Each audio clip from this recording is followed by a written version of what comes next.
Question number 4. The key moments in this question are law of conservation of momentum and loss of kinetic energy due to the collision. These are key moments in this question. Small smooth spheres A and B of equal radii and masses 4 kg and 2 kg respectively lie on a smooth horizontal plane. Initially B is at rest and A is moving towards B with speed 10 meters per second. After the spheres collide, A continue to move in the same direction but with half the speed of B. A part of this question is find the speed of B after the collision.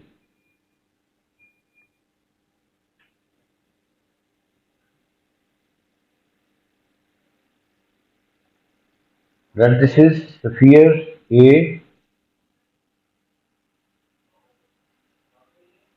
sphere B, mass of sphere A is, we represent it by M.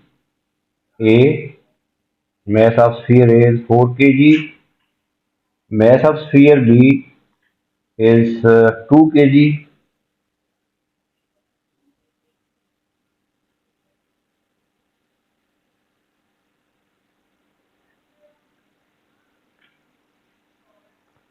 This sphere B is at rest. Initial speed of sphere B is 0 and sphere A is moving towards B with speed 10 meter per second. This is the initial speed of sphere A. We represent it by UA. Initial speed of sphere A is 10 meter per second. Initial speed of sphere B is 0 because at rest. Now we will use here law of conservation of momentum. Momentum before collision and is equal to momentum after the collision. But other information is given that after the collision, a sphere continues to move in the same direction but with a half the speed of B. This is a relation given that VA after the collision speed of A is half of speed of B sphere. We use here law of conservation of momentum. Momentum before collision is equal to momentum after the collision. MAUA plus MBUB is equal to MAVA plus MBVB. Putting the values, MAUA mass of is 4,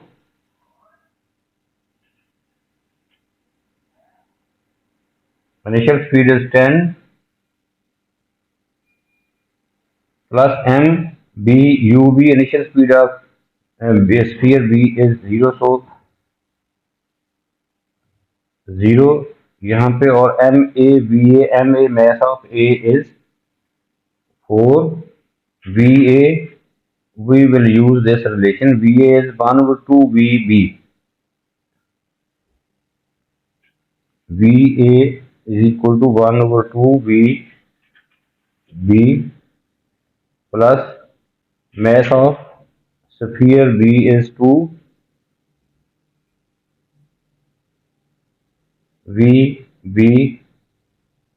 यहाँ से हम speed find कर लेंगे B की after the collision. Left side पे 40 और right side पे 4 ये कैंसिल आउट हो जाता है 2 पे 40 is equal to 4 v b. From here the speed of the sphere b will be 10 meter per second.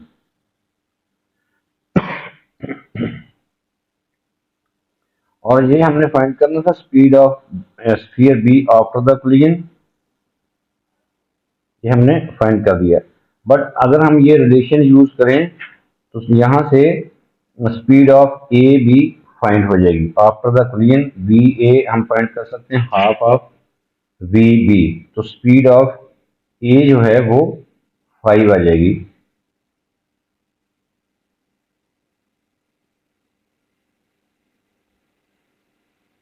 Speed of A will be 5 metre पर second. But in this question हमने v B find करना है, speed of particle speed of sphere B after the collision. Next part में ये use होगी speed of A after the collision. For the next part B, a third small smooth sphere C of mass 1 kg and with the same radius as A and B is at rest on the plane B now collides directly with C.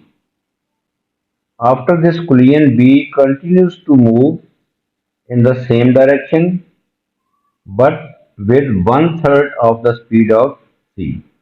यहाँ भी relation दिया हुआ है B और सी की speed में, और after the collision B continues to move in the same direction but with one third of speed of C.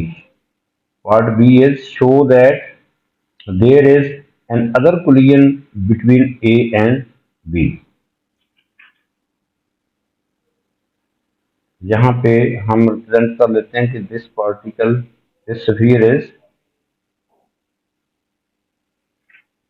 sphere C of same radius. Mass of this sphere C is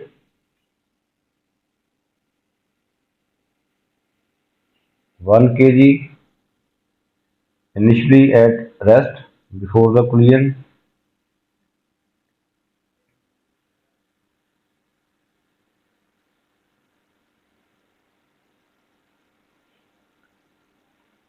Show that there is another collision between A and B.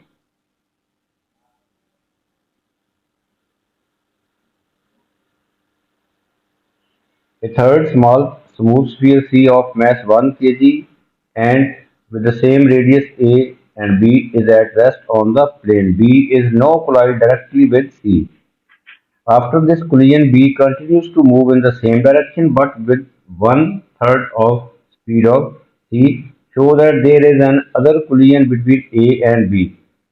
यहाँ पे देखें जब ये particle sphere ए जो है ये collide होगा sphere B से, तो इस स्फीयर ए की स्पीड उसी डायरेक्शन में आफ्टर द कोलिजन मूव कर रहा है 5 मीटर पर सेकंड से, और बी जो है इसकी स्पीड जो है 10 मीटर पर सेकंड है। Show that there is an other collision between A and B.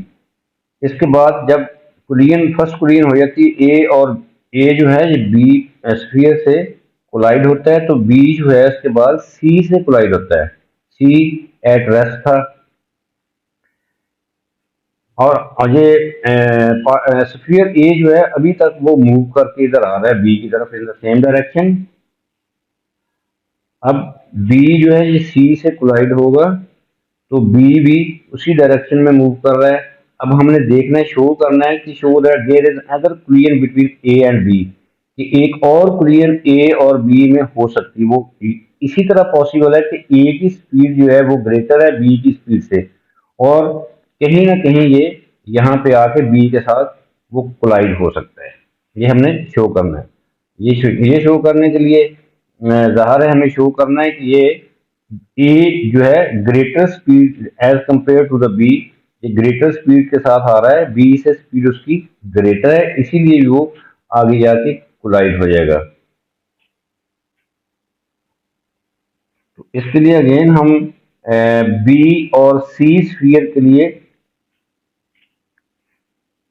Law of conservation of momentum फिर से अप्लाई करेंगे।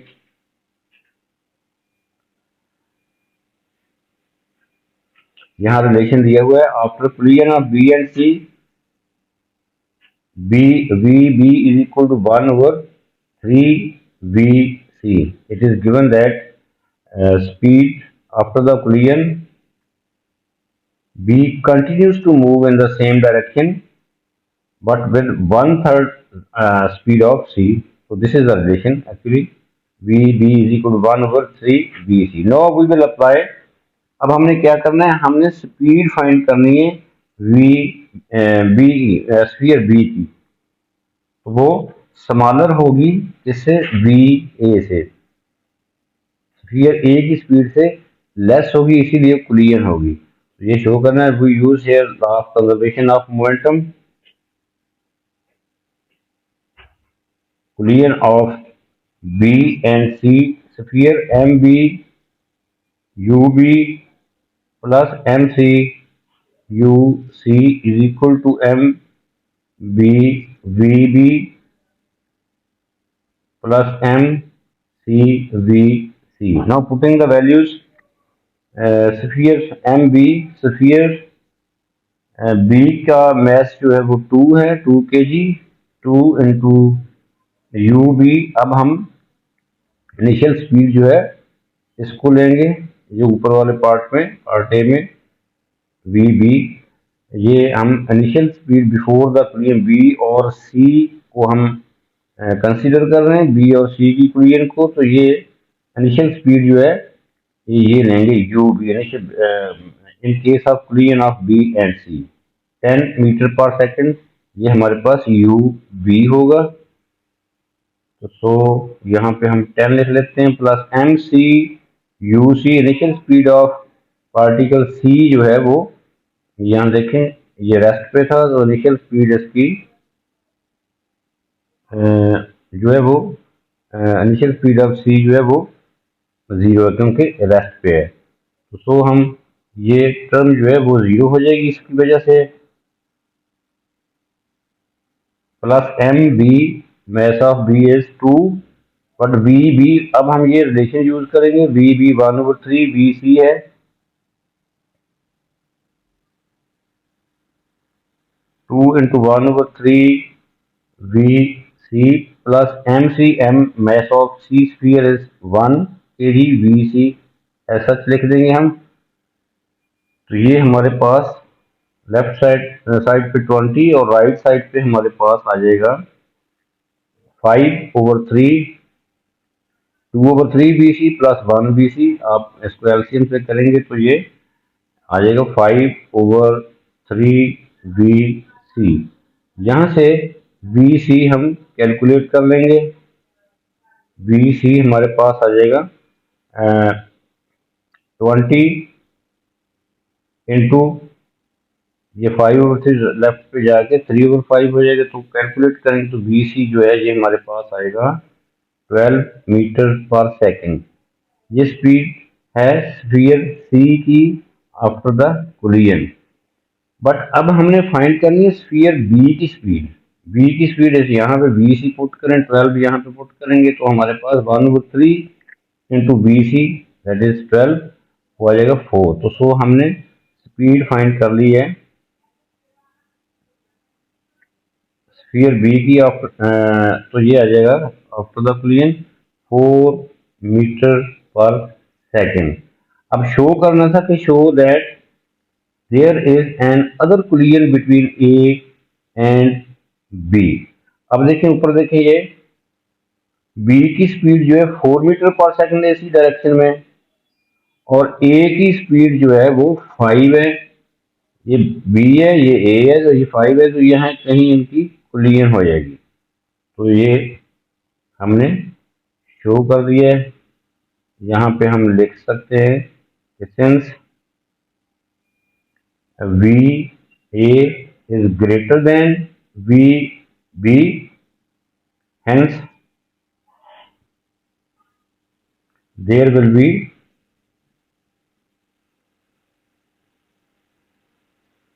an other collision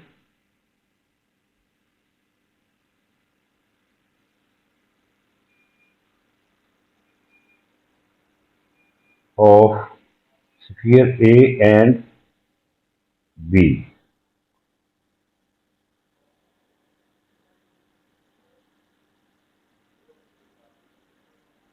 Next part of this question is A and B coalesce during this collision.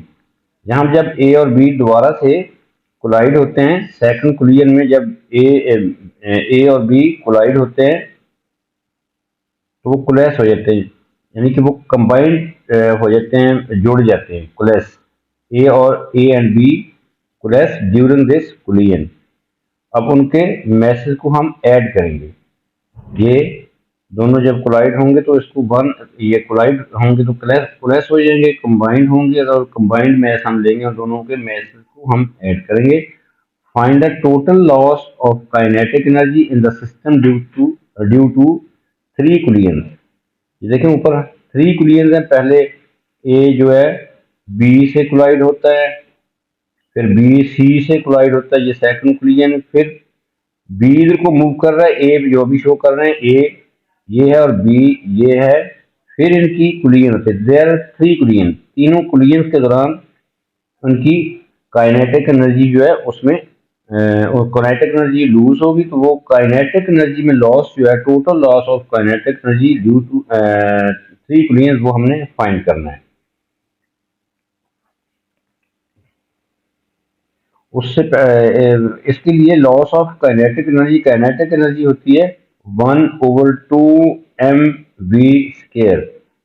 Loss of kinetic energy find करने के लिए पहले हम करेंगे find kinetic energy before collision, फिर हम आफ्टर द कोलिजन इन तीनों कोलिजन के दौरान जो है काइनेटिक एनर्जी जो है वो कितनी रह जाती है, वो भी हम फिर उन दोनों को माइनस करेंगे। Kinetic energy before collision minus kinetic energy after the collision, we will get the loss of kinetic energy. तो सबसे पहले हम kinetic energy before collision find करेंगे। Kinetic energy before collision, collision से पहले तो यही काइनेटिक एनर्जी आ जाती है कि ए पार्टिकल जो है यही मूव कर रहा है बी की तरफ, ये फर्स्ट कोलिजन है, तो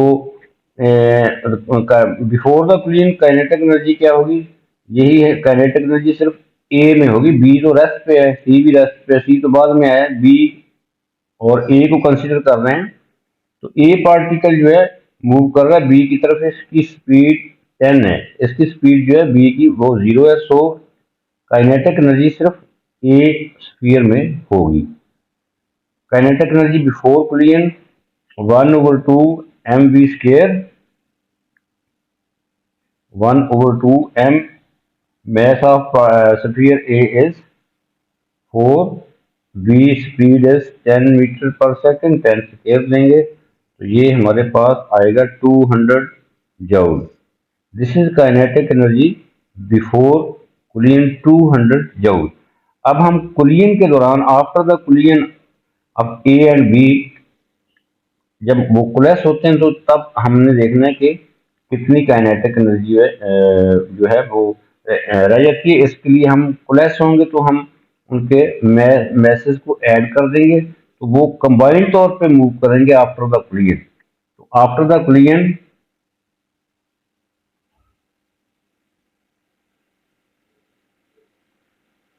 after collision A and B sphere coalesce.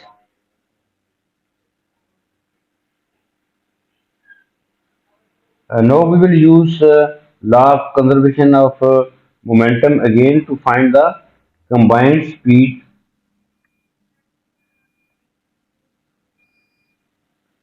MA plus MB, momentum before collision is equal to momentum after the collision. After the collision वो कोलैप्स हो जाएंगे, इसलिए दोनों को मैसेज को हम करेंगे ऐड, और वी, ये वी जो है ये कंबाइंड स्पीड है आफ्टर द कोलिजन, जब जब वो दोनों मैसेज जो है स्फीयर ए और बी कोलैप्स हो जाते हैं। यहाँ पुटिंग द वैल्यूज, यहाँ से हम वी फाइंड कर सकते हैं कि आफ्टर द कोलिजन कंबाइंड तौर पे उसकी स्पीड क्या होगी। M A is 4, initial speed of A is 5 plus mass of B is 2 and speed of B sphere is 4, MA plus MB, MA is 4 plus 2 MB is 2, यहाँ से V हम find कर लेंगे। After calculation we will get V is equal to 28/6, इसको simplify करेंगे ये आ जाएगा V is equal to 14/3 meters per second. This is the speed of sphere A and B when they coalesce. जब वो जुड़ जाते हैं तो उनकी स्पीड जो है 14/3 मीटर पर सेकेंड है। अब हमने देखना है काइनेटिक एनर्जी कितनी होगी उसमें, तो काइनेटिक एनर्जी होगी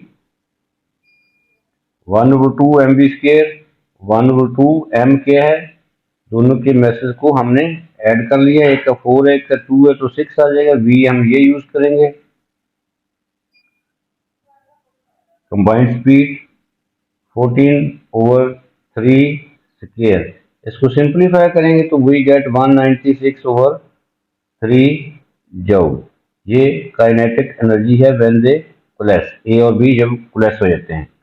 अब हमने देखना है कि what about this particle C.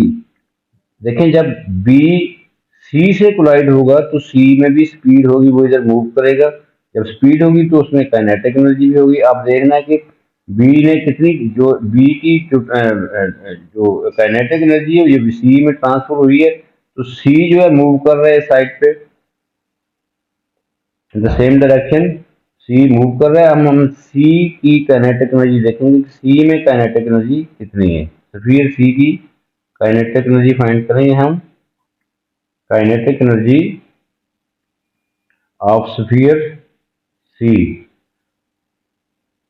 1/2 mv², 1/2 m, mass of sphere C is 1 kg and speed is 12 meter per second, 12 metre पर सेकंड, तो 12 स्क्वायर, ये ऊपर स्पीड ऑफ सी हमने फाइंड की हुई है 12। तो यहाँ पे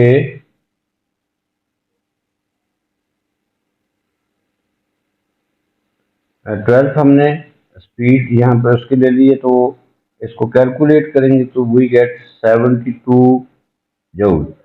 अब हमारे पास दो एनर्जीज है, ये ए और बी जब कोलैप्स हो जाते हैं उनमें एनर्जी है 196/3, और काइनेटिक एनर्जी जो है सी स्फीयर में वो 72 है। इन दोनों को हम करेंगे ऐड, तो ये होगी kinetic energy after the collision. तो यहाँ पे हम लिखेंगे total kinetic energy after collisions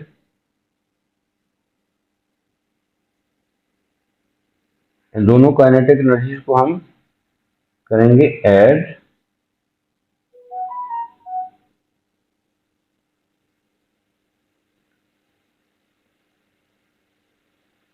total kinetic energy after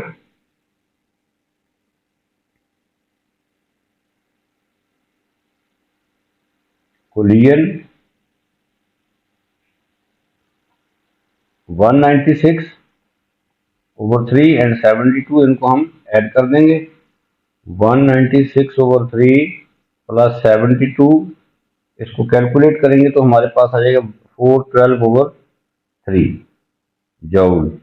अब हमने लॉस फाइंड करना है, तो ये आफ्टर द कोलिजन हमारे पास काइनेटिक एनर्जी 412/3 है, और स्टार्ट में हमने ये देखें फाइंड किया हुआ काइनेटिक एनर्जी बिफोर कोलिजन जो थी वो 200 थी, तो लॉस कितना हुआ हम सब्ट्रैक्ट कर देंगे, तो we get loss in kinetic energy total loss in kinetic energy will be 200 minus 412 over 3. Finally, we get 188 over 3 joule. This is the answer. This is the total loss in kinetic energy 188 over 3 joule. This is the answer.